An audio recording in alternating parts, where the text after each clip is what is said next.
नमस्कार, आप देख रहे हैं आप तक न्यूज और मैं हूं आपके साथ आरती सिंह आजाद और रुक करते हैं खास खबरों की ओर। जनपद मिर्जापुर के नारघाट में गंगा नदी में आज छठ का महापर्व मनाया गया। इस दौरान बड़ी तादाद में पहुंची महिलाओं ने भगवान सूर्यदेव को अर्घ्य देकर सुख शांति समृद्धि की प्रार्थना की।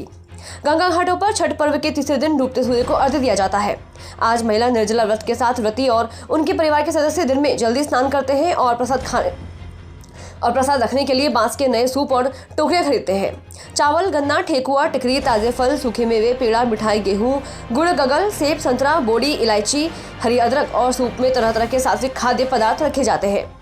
ठेकुआ छठ पूजा का सबसे महत्वपूर्ण प्रसाद माना जाता है, जो मैदा, चीनी या गुड़ से बना हो। आस्था के इस पर्व पर कुछ महिलाएं दंडवत प्रणाम कर गंगा घाट पहुंची। इस दौरान छठ व्रत के अंतिम दिन विधि विधान से पूजा पाठ कर भगवान सूर्य को अर्घ्य देकर शांति, खुशहाली व समृद्धि की प्रार्थना की। कल 31 अक्टूबर को पर्व के अंतिम दिन उगते सूर्य को अर्घ्य देने के साथ यह पर्व का अंतिम आखिरी दिन होगा। क्या नाम है आपका? उमा जायसवाल सभासद। ये बताएं, आज घाट पे आप लोग पूजा कर रही हैं, किस चीज़ की पूजा है, क्या इसका महत्व होता है? आज छठ माई का पूजा है। छठ का बहुत बड़ा महत्व होता है। छठ की पूजा में परिवार के लिए, बच्चों के लिए, सबके लिए बहुत बड़ा महत्व होता है। याद से नहीं, काफ़ी दिनों से चला आ रहा है और औरतों की बहुत बड़ी भूमिका है इसमें कि इस परंपरा को देश विदेश हर जगह वो अपने संस्कृति को आगे बढ़ा रही हैं। और छठ मैया का आशीर्वाद है कि सबको हिम्मत मिलता है। 3 दिन का पूजा है, 3 दिन का व्रत रहता है, लोग रहती हैं, करती हैं। और इसकी किसकी मान्यता की जाती है? इसमें सूर्यदेव का महानता दिया जाता है। नीलम गिरी। ये बताएं, आज घाट पे आई है पूजा करने, कौन सा पर्व है ये? छठ पर्व। क्या क्या जाता है, इसका क्या महत्व होता है? इसका बच्चे के लिए व्रत रहा जाता है, पति की उम्र के लिए व्रत रहा जाता है, सब सुखी परिवार रहे, इसीलिए व्रत रखा जाता है। कौन से माह में मनाया जाता है? कार्तिक। कौन से महीने में मनाया जाता है? कार्तिक छठ। उमा जायसवाल। ये बताएं, घाट पे पूजा की जा रही है, किस चीज़ की पूजा की जा रही है, इसका क्या महत्व होता है? छठ माई का पूजा है। इसमें महत्व है बच्चों का और परिवार का शांति और सुख सुविधा के लिए किया जाता है। महिलाओं 36 घंटे का व्रत रहती है। ये 3 दिन का व्रत होता है। सूर्य देव की इसमें महानता मानी गई है। शाम को सूर्य का अर्घ्य रहता है, सुबह भी सूर्य देव का ही अर्घ्य। ये बताएं, आज की पूजा का क्या महत्व होता है? इसका महत्व परिवार की सुख शांति और समृद्धि के लिए हमारे यहाँ महिलाएं छठ का पर्व करती, जो बहुत ही कठिन है। और ये 3 दिन का व्रत करके और सूर्य के पहले दिन मतलब कि लौकी चावल खा करके व्रत रखती हैं, फिर दूसरे दिन खीर खा करके व्रत रखती हैं और तीसरे दिन जब क्या कहते हैं शाम का अर्घ्य देती हैं और दूसरे दिन सुबह का अर्घ्य। जनपद जालौन में स्वास्थ्य सेवाओं को और बेहतर बनाने तथा रोगियों को समुचित और सुगम उपचार उपलब्ध कराने तथा अपने कार्यों में लापरवाही बरतने वाले अधिकारियों पर कार्रवाई करने का सिलसिला तो जैसे थमने का नाम नहीं ले रहा है। मुख्य चिकित्सा अधिकारी डॉक्टर ND शर्मा द्वारा कल कुछ अस्पतालों का अचानक से निरीक्षण कर गैर जिम्मेदार अधिकारियों के खिलाफ सख्त कार्रवाई की थी और आज फिर से सुबह मुख्य चिकित्सा अधिकारी ने कई प्राथमिक स्वास्थ्य केंद्रों तथा हेल्थ वेलनेस सेंटर तथा सामुदायिक स्वास्थ्य केंद्र जालौन का अचानक से निरीक्षण किया और अनुपस्थिति पाए गए चिकित्सकों के वेतन रोकने तथा स्पष्टीकरण देने की कार्यवाही की है। साथ ही उन्होंने सामुदायिक स्वास्थ्य केंद्र जालौन में बन रहे वार्डों की निर्माणाधीन इमारत का भी निरीक्षण किया। महोदय, आज आपने CSC जालौन की साथ साथ कुछ और PSC या हेल्थ वेलनेस सेंटर का निरीक्षण किया है। कहाँ क्या क्या पाया है और क्या कार्रवाई है? मैंने PSC और गांव का निरीक्षण किया है और 2 हेल्थ वेलनेस सेंटर बिटारा और कुकर गांव का निरीक्षण किया है। जी। कुकर गांव में CHO अनुपस्थित थी। कुकर गांव का HWC बंद मिला 11 बजे मुझे और उसको आज का वेतन भी रोका जाएगा और उसके खिलाफ कार्रवाई भी की जाएगी।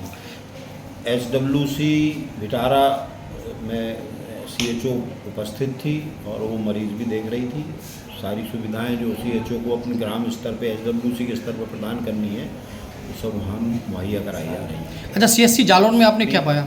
CSC जालौन में ठीक है, व्यवस्थाएं अच्छी हैं और बेहतर करनी। यहाँ पे चूँकि मरीजों की संख्या का लोड ज़्यादा है जी, तो उसके अनुरूप और व्यवस्थाओं को अपग्रेड करने के लिए जी प्रयास करेंगे। यहाँ भी किसी चिकित्सक अनुपस्थित पाए गए? लोग यहाँ पे अनुपस्थित हैं, अभी अटेंडेंस रजिस्टर में उनके दस्तखत नहीं है जी। उनसे मैं स्पष्टीकरण लूँगा और अगर संतोषजनक स्पष्टीकरण नहीं होगा अधीक्षक के माध्यम से लूँगा तो उनका वेतन भी आज का बाधित किया जाएगा। कोथावा में शनिवार को सीडीओ कांशा राणा ने विकासखंड की ग्राम पंचायत थान गांव में HCL द्वारा लगाए गए सोलर प्लांट जिससे लगभग 190 गांव जुड़े हुए हैं जो लाभान्वित हो रहे हैं का औचक निरीक्षण किया। साथ ही घर घर जाकर सिलाई सेंटरों पर उपस्थित महिलाओं से बात की। तत्पश्चात ग्राम पंचायत बहादुरपुर में बने मिनी स्टेडियम पहुंचकर वीरांगना रानी लक्ष्मीबाई की प्रतिमा को माल्यार्पण किया।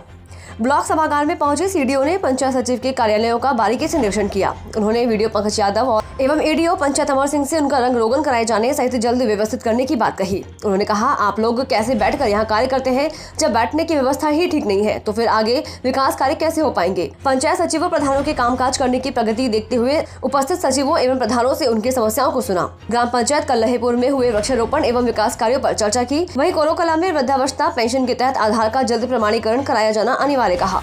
ग्राम पंचायत काकूपुर, अटवा, हरपालपुर सहित ब्लॉक की 18 ग्राम पंचायतों में मनरेगा कार्य नहीं हो रहा है जिससे जल्द शुरू कराए जाने की बात कही। उन्होंने कहा, ब्लॉक में डिले पेमेंट 23-24% है, उसे कम करना है। वृक्षारोपण के अंतर्गत अब तक लगवाए गए पौधों को ध्यान रखते हुए उन्हें समय समय पर पानी अधिक देते रहना है। पंचायतों में केयर टेकरों के भुगतान की बड़ी समस्या सामने आई है जिसकी शिकायत अब नहीं आनी चाहिए। बिना प्रस्ताव के किसी को निकाल देना ठीक नहीं है। काकूपुर ग्राम पंचायत में बने सामुदायिक शौचालय की स्वयं सहायता समूह सदस्य केयर टेकर सविता देवी ने प्रधान राम प्रताप पर बीते कई माह का मानदेय न देने का आरोप लगाते हुए सीडीओ को लिखित शिकायत देनी चाहिए। तो आवास बाबू अनिल कुमार ने पीड़िता को हाथों हाथ लिया और मानदेय खाते में भेज दिए जाने की बात कहते हुए मामले को रफा दफा किया। कहाँ कहाँ निरीक्षण हुआ और किस तरह की कौन सी खामियां पाई गई?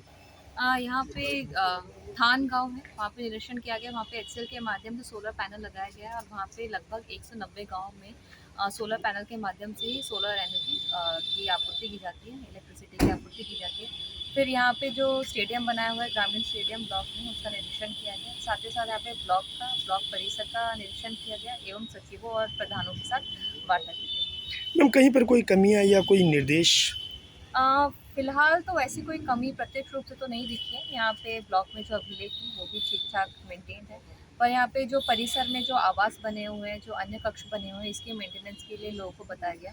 और साथ ही साथ जो आधार प्रमाणीकरण जो हो रहा है वृद्धावस्था पेंशनर्स का, उसमें गति लाने के लिए जो प्रधान और सचिव उपस्थित थे उनको निर्देशित। मैम, गौशाला का आपने निरीक्षण किया, उसके बारे में कुछ बता दीजिए। गौशाला का निरीक्षण? मैम, निरीक्षण गौशाला पर तो बहुत सवाल उठते हैं, अखबारों में खबरें हैं। ये गौशालाएँ यहाँ पे कितनी गौशालाएँ 9-10 बनी हैं? 8 गौशालाएँ बनी हुई हैं और एक निर्माणाधीन है और सभी गौशालाएँ संचालित हैं। और जो निराश्रित गौवंश की जो समस्या आती है उसके लिए सभी जो लोग हैं उनसे मेरा अनुरोध है कि अपने घर के जो भी आपके पशु हैं उनको छुट्टा ना छोड़ें। और गांव वालों से भी अनुरोध है कि अगर आपको निराश्रित गौवंश मिलता है अपने गांव में तो गांव के लोग ही आपस में मिलकर एवं जो ब्लॉक के कर्मचारी उनके साथ मिलकर आप जो आसपास की जो गौशाला है उसमें उनको संरक्षित करें। ठीक है मैम, थैंक यू। उन्नाव जनपद के सोहरामऊ थाना अंतर्गत नवसर्जित पुलिस चौकी चौपाई के निर्माण हेतु ग्राम सभा चौपाई के मजरा उदित खेड़ा स्थित पंचायत भवन में शनिवार को थाना प्रभारी सोहरामऊ अमित सिंह की अध्यक्षता में बैठक संपन्न हुई। बैठक में नवसर्जित पुलिस चौकी के लिए चिन्हित भूमि पर निर्माण को लेकर संबंधित पुलिस चौकी क्षेत्र में आने वाले ग्राम प्रधानों एवं संभ्रांत व्यक्तियों के साथ विचार विमर्श किया गया। सभी लोगों के सुझाव के अनुरूप निर्माण कराए जाने की रूपरेखा तैयार की गई। बैठक में थाना प्रभारी सोहरामऊ अमित सिंह के साथ ग्राम प्रधान डरेहटा भगवान प्रताप सिंह, मझरिया ग्राम सभा प्रधान अकील अहमद, चौपाई ग्राम प्रधान आनंद वर्मा, ग्राम सभा चिलौरी प्रधान दिनेश पाल, ग्राम सभा बलोरा प्रधान प्रतिनिधि उमेश साहू के साथ गांव के संभ्रांत व्यक्तियों में रमन सिंह, प्रवीण शुक्ला, गंगादीन रावत, राजबख्श यादव, छोटेलाल मौर्य सहित काफी संख्या में क्षेत्रीय लोग उपस्थित रहे। इसके साथ ही नवसर्जित पुलिस चौकी चौपाई के प्रभारी ऋषि राम सहित पुलिस चौकी चौपाई का समस्त स्टाफ उपस्थित रहा। थाना प्रभारी सोहरामऊ अमित सिंह द्वारा आए हुए सभी सम्मानित जनों को धन्यवाद ज्ञापित किया। मन में श्रद्धा और भक्ति का उल्लास और छठी मैया से परिवार की सुख समृद्धि की कामना को लेकर व्रती महिलाओं ने रविवार को अस्ताचलगामी सूर्य को अर्घ्य दिया।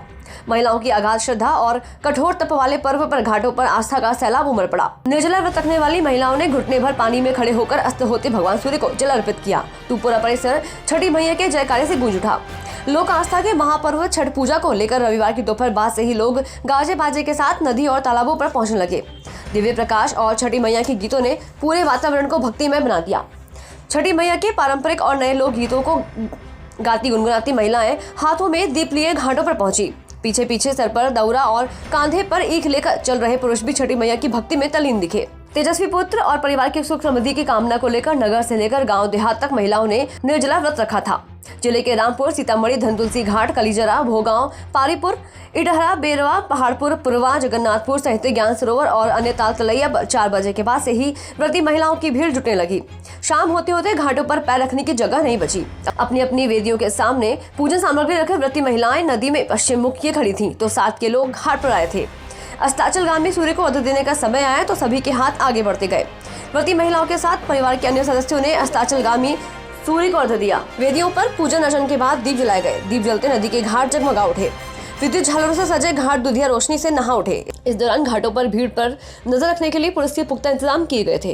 गुजरात के मोरबी जिले में मच्छू नदी पर बना 140 साल पुराना सस्पेंशन केबल ब्रिज के रविवार शाम ढह जाने से एक बड़ा हादसा हो गया, जिसमें अब तक 68 लोगों की मौत हो चुकी है और दर्जनों लोग घायल हुए हैं। इनमें महिलाएं, बच्चे और बुजुर्ग शामिल हैं। दुर्घटना स्थल पर मौजूद गुजरात के मंत्री ब्रजेश मेरजा ने यह जानकारी दी। चुनावी राज्य गुजरात का दौरा कर रहे प्रधानमंत्री नरेंद्र मोदी ने इस दुखद घटना के मद्देनजर अहमदाबाद में अपना रोड शो रद्द करने का फैसला किया है। एनडीआरएफ, एसडीआरएफ, सेना, वायुसेना और नौसेना के अलावा स्थानीय प्रशासन बड़े पैमाने पर बचाव और राहत कार्यों में जुटा है। अधिकारियों के अनुसार इस हेरिटेज ब्रिज को व्यापक मरम्मत कार्य और नवीनीकरण के बाद 4 दिन पहले ही जनता के लिए फिर से खोला गया था। उन्होंने कहा कि इस ब्रिटिशकालीन पुल पर रविवार शाम करीब 400 लोग थे जब ये टूट गया और लगभग 100 लोग नदी में गिर गए। अधिकारियों ने कहा कि पुल स्थानीय निवासियों और पर्यटकों सहित लोगों से भरा हुआ था, क्योंकि यह क्षेत्र में एक प्रमुख आकर्षण है।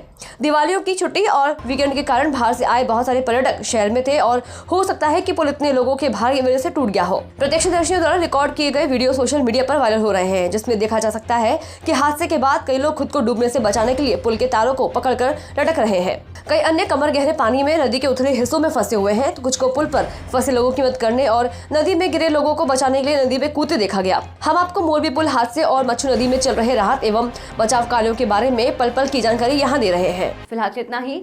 खबरों में लगातार बने रहने के लिए देखते रहें आप तक न्यूज। नमस्कार।